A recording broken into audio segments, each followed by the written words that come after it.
Hello and welcome back to my channel, the place for bullet journaling, lettering, and calligraphy enthusiasts. Today I'm showing you my 2020 bullet journal setup. You will plan with me as I set up for this upcoming year.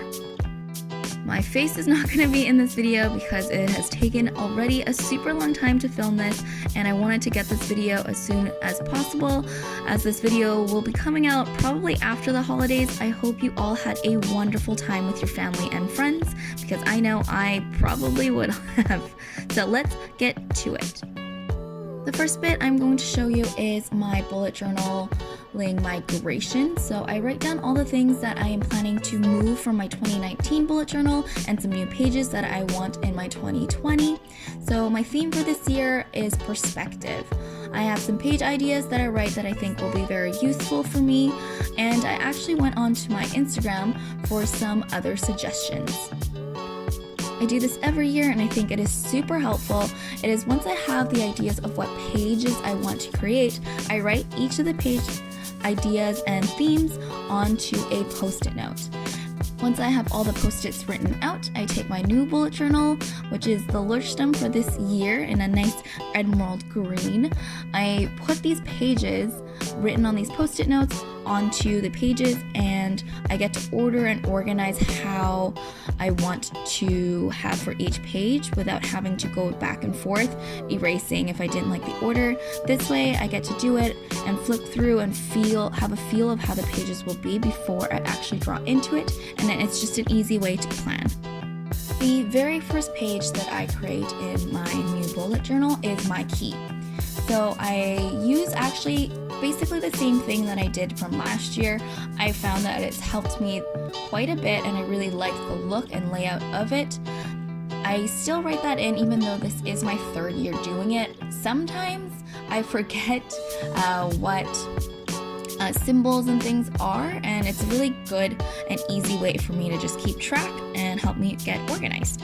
As you can probably tell by now, the pastel gradient was the one that won out against the geometric shapes, but keep your eyes peeled because I promise that theme will also be popping up very shortly. But this was really fun and easy to do. I do it the same way that I did for a lot of my other videos in terms of painting, is that I use a marker and I write it on an extra plastic bag, ones that you can get from grocery stores, and it's just a great way for me to reuse these, in my opinion. And after kind of just scribbling on it, I use a paintbrush, some water, and I use them as paints. I use some washi tape also just to line the edges, which is a great way of keeping your lines clean. After that, I go in with my stars. This isn't the same as kind of like the other stars with a 5-point tip. I decided I wanted to do it with a 4-point instead, to kind of look not only like stars but sparkles, just to give it a different feel. I use a black pen and a white pen as well.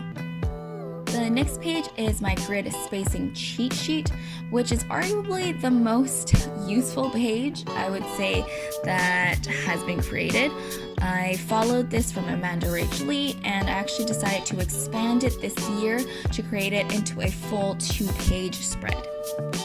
Maybe I'll go further in depth in a different video about just how I use my grid spacing cheat sheet, but to sum it up quickly, is on the left I write down how many numbers are in horizontal and the vertical of the page, and then I divide that in half, in thirds, as well as quarters.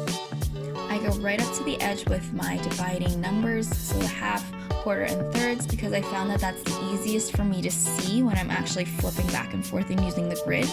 So I recommend you, if you have some space, to actually use that in order so you don't actually have to push down so much to see where the guidelines are.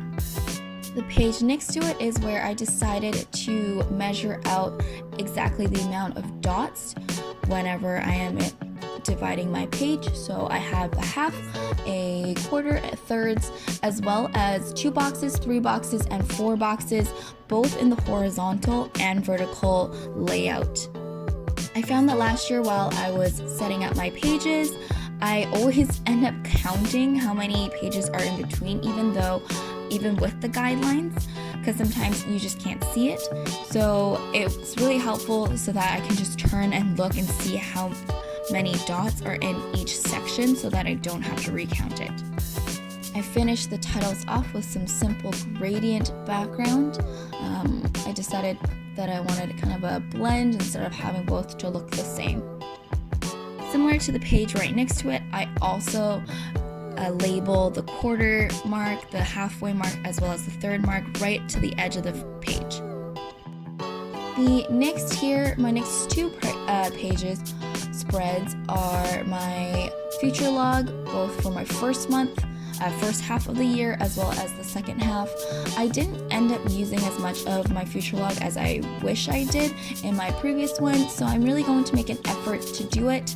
I find that sometimes when things pop up, I just try and remember it and jot it down on the day or something like that instead of using my future log. So I really want to utilize this page because I do find it quite useful in the idea of it, so I will let you know how that goes.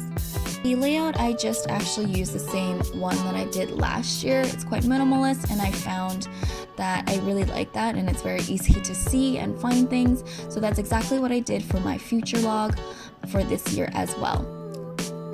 I decided to go from a yellow gradient to a purple one for the first half of the page, just to kind of give it a nice look. I didn't want to do each individual one as a gradient. I kind of liked it to show it as a whole. A really key thing to do is especially when you're using paints of any kind or any sort of water, is to make sure that the pen that you're using, either writing on top or underneath it, is waterproof, because if not, it's going to spread everywhere. Make sure you do a bit of not a taste test, oh my gosh, to do a little bit of a test strip first, just to make sure. I go in with the colored pens for the stars on the first half, and for the second half of the year, which goes from purple to yellow, I decided to use the black and white just to give it a little bit of a different look, but the same overall feel. I did that little line right underneath the future log to match the gradient. I think it's a really, really cute accent, and I think it really helps bring the page together. So my next spread includes what I'm leaving behind in 2019, as well as gratitude reminders. As I mentioned earlier, I want this year's theme overall to be perspective, which is just making sure that I am remembering to keep everything in perspective, where there might highs and lows, that there's always some sort of, I guess, like a baseline for me to go back to and refer to, and that is exactly what this page is for. It's not necessarily as if I want to leave behind all of the negativity or anything like that, but it's just something to remind myself that some points of views and mindsets or stuff that I want to leave behind, as well as having a gratitude reminder is a great way for me to just remember to be grateful for what I have when times are hard, and list out things that give me joy. And I think this is a page that will be really helpful throughout the year. I make the gratitude page a little bit more warm, I guess, with the yellow and orange as the main color, and for the what I'm leaving behind is a little bit darker with the pink and the purples. I think this is a nice little contrast, but not as if it's like a dark look or anything like that. And for these ones, I liked the colors of the look of it, so I ended up just drawing the stars in those colors just to kind of give it a little bit of an accent versus the black and white stars. I'm really happy with the way that this turned out. It's quite simple, gives enough contrast that I do like, and I think it'll be a really, really easy to fill but helpful spread. The next spread is the big one. So these are my goals for 2020. And I decided to kind of write that in the middle and then start building up some paint and spread some of the colors as if it were similar to like a nebula type sky thing that I think is quite pretty. I decided to make it spread out as if it were leaking through the dividers into 8 different boxes, I guess is a way to do it, for 8 of the topics that I'm going to focus on, I guess 8 areas, I should say, 8 areas that I'm going to be focused on for 2020. The areas that I decided to track for this year and set goals for are my professional, personal development, anything financial, as well as the environment, and stuff that I have for fun, my relationship, health, and family. Environment is a little bit new for me this time because for the most part, anyone who knows me will know I'm kind of a messy person. Not dirty, but I like, I have a organized mess is kind of how I like to put it. But I think it really does affect me in the way of my productivity, but I'm just not very good at the upkeep. So that's something that I really want to focus on. Environment is also another word for just earth. I am an avid bubble tea drinker, but I know I should get a reusable mug. So that's something that I want to keep in mind in terms of my purchases and how how my actions affect the environment as well. Everything else I think is quite straightforward. I think fun is, also a different one, but it's a good way to just track what I have fun doing and what I want to do for fun this year, which is something that I think is easily forgotten, especially when you're creating lofty goals for yourself to make sure that your year goes great and etc. like that. But I think it's going to be a good way and good place for me to remind myself certain things that I want to accomplish that are fun. The next page is my 21 before 2021. I usually actually do this in the middle of the year my past 2 years instead of doing this because I found that it was a good way for me to review how my first half of the year has gone. But I realize I don't fill it in enough, and sometimes the numbers are just getting so high that it's hard to come up with all of those things. So I decided to put it in the beginning of the year so I can just fill it in and probably do some sort of review in June to really fill up the rest of it. So it will probably remain quite empty until the middle of the year. Right next to it is my wish list and the things to try. This is going to be the place where I put things that I want to buy, want to do, that is just solely for myself, that isn't necessarily a need of any sort. And having the things to try is a great way to put down any suggestions that friends and family might have for me. I think it's just a great place to put it in rather than just a brain dump page, which I realize that I need a bit more structure than just having a brain dump for everything, if that makes sense. So my next spread is my watch list. So every year I always think about keeping a movie tracker, a video tracker, or any sort of TV shows that I've written, and I like to write down how many episodes I've done, what seasons I've watched, but it always comes after.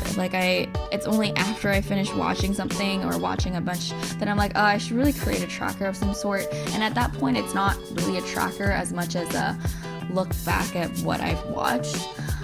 So for this year, I thought what it would be great is to just have a page similar to what I was saying earlier about the brain dump, but having it a bit more specific, is to write down everything that I've watched just in months. And then if I decide that I want to do a movie tracker page or a TV tracker page or a YouTube video tracker page, then I can have something to refer to instead of going back and forth on the pages just to see.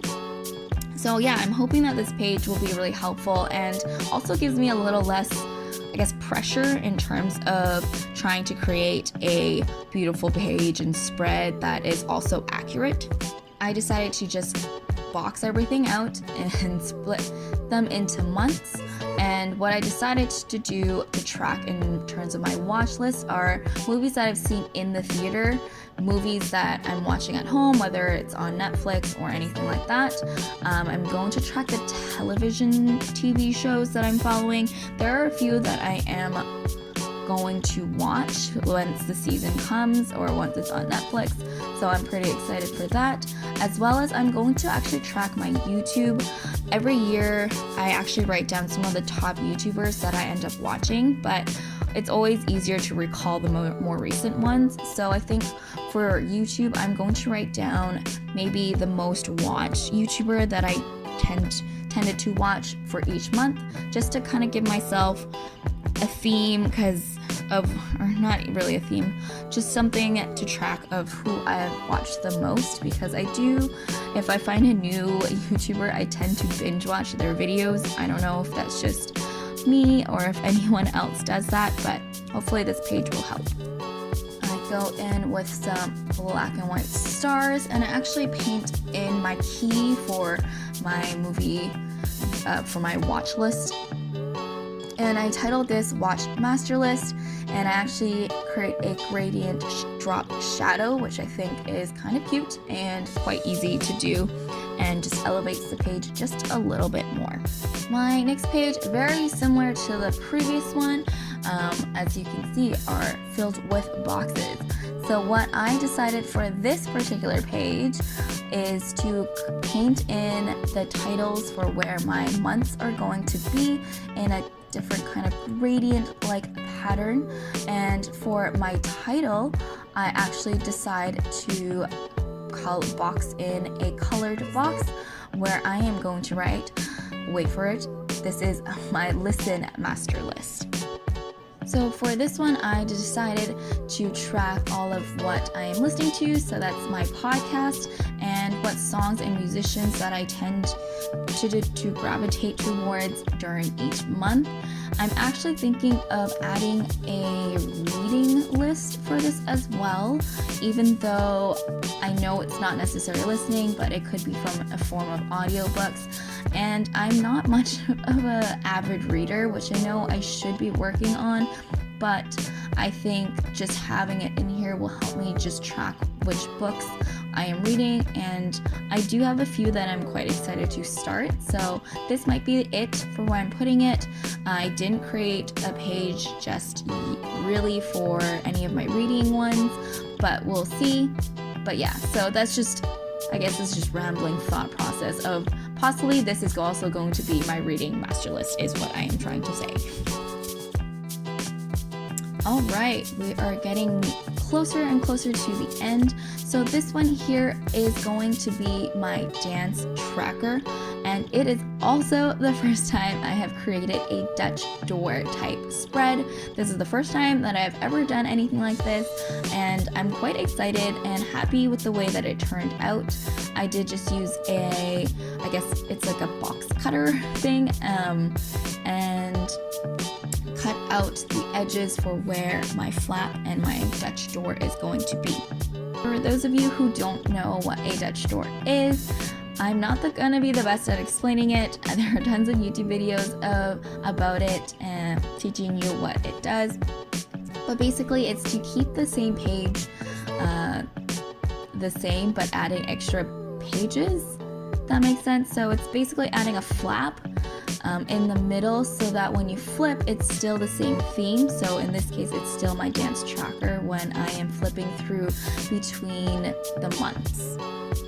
So if you were curious about why I have a dance tracker, I am a dancer and I have been for a while. Not a professional one, but I do it for fun.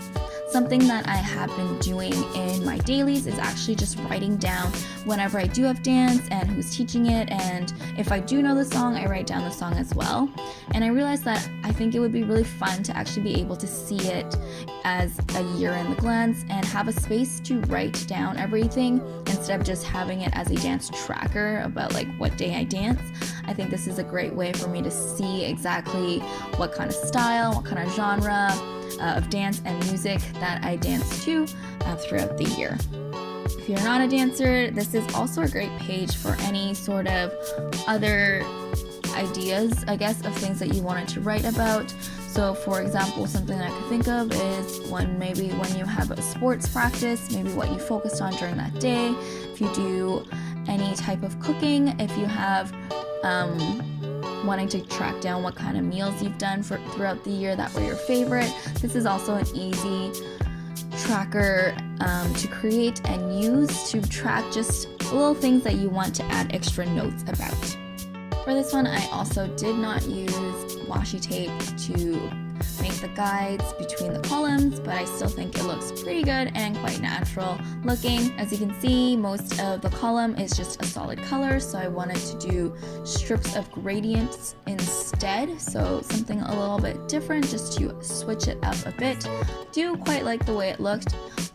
Although it did take a lot longer than I thought it would, and I go in with a pen just to outline it, the edges just to make it a little bit sharper and darker. Similar to my watch Masterlist title setup, I do the same for the dance tracker, so I do a calligraphy with a brush pen, and I do a drop shadow that matches the gradient of my first half of the months.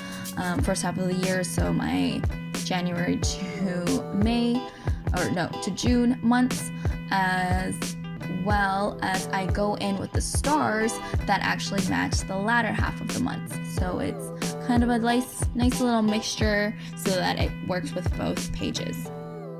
So for my, is it penultimate? So my second last, I hope I used the word right. My second last layout for this year is my 2020 year in photos. I have seen this everywhere, and I think this is also probably Amanda Rachley who started it. She did a Polaroid for each month for the year, and I've been thinking about doing one, but I don't own a Polaroid, and it's something that I still don't own. But it's a page and a spread that I've been wanting to do for a while. So I do actually like printing photos, and I did do that a lot throughout my university years. So I print out any sort of special events that happened during the year, and I have photos of it. I kind of measured out what half an actual printed photo would be, and I'm going to edit photos and basically go to a Walmart or London Drugs or anywhere to print out the photos of the year. So similar to my 21 by 20, or sorry, like 21 before 2021, oh my gosh, what a mouthful type thing. It will probably be filled up a little bit later because I'm going to try and save the amount of photos that I have to print in one go. And if you haven't noticed, this is also a Dutch store type layout. Guess I'm just getting into the groove of it, and it is really quite useful having all of it. I'm actually quite proud of the gradient that I end up doing for my title for my 2020 year in photos. It is such a smooth looking gradient, maybe not so much in the video with my paper crinkling, but yeah, in person it looks so smooth as if it was created on a laptop. For just that extra little pizzazz, I go in with my pens in the same color, or I guess my markers, and do some of the stars there as well. I go in and write the month in brush calligraphy. I decided that I didn't want to, I guess, line where my photos are going to be, aside from the fact that it's already in pencil, because it's going to be covered anyways when I print out the photos. So last but not least is my quote page. So this is kind of, I guess, a new favorite of mine so far. The quote goes, "I will love the light for it shows me the way, yet I will endure the darkness for it shows me the stars." I think it's just really beautiful in terms of keeping things in perspective, because there's always the good and the bad, and I guess something to learn from when things are good as well. This quote is one that I asked my Instagram followers to choose from, and this was an overwhelming majority wanted me to do this quote in particular, so that's what I did. For the quotes, I do brush calligraphy on it, and I use a silver one for the black one. It's the Zebra metallic pen, which is very, very nice in the dark, and yeah, I love the look. For this particular layout, I actually cut out a page from my Archer and Olive blackout book and glued it into my Leuchtturm page. The edges don't line up perfectly, which is a little upsetting, but it's the best that I can do. And That way it gives me an easier contrast instead of having to paint the whole page black, and I think the quality is a little bit nicer this way anyways. I use a similar gradient type thing for the light page, and I didn't draw any stars of it, even though I did for the rest of my layout. I just thought it would give more impact, just having the stars in the darkness, because, you know, in the light, see the light, just to follow where the quotes go. So that is it for me for this 2020 bullet journal setup. I really hope you enjoyed it. I had a lot of fun doing it, although it also took a lot longer than I thought. If you did enjoy it, please leave me a like, and if you want more content like this from me, make sure to subscribe. Also leave me a comment below to let me know what you think, and maybe any other type of bullet journal related questions, comments that you might have for me. So thank you so much for watching. I hope you had a wonderful 2019 and starting out your 2020 with a fresh new perspective, and I will talk to you later. Bye!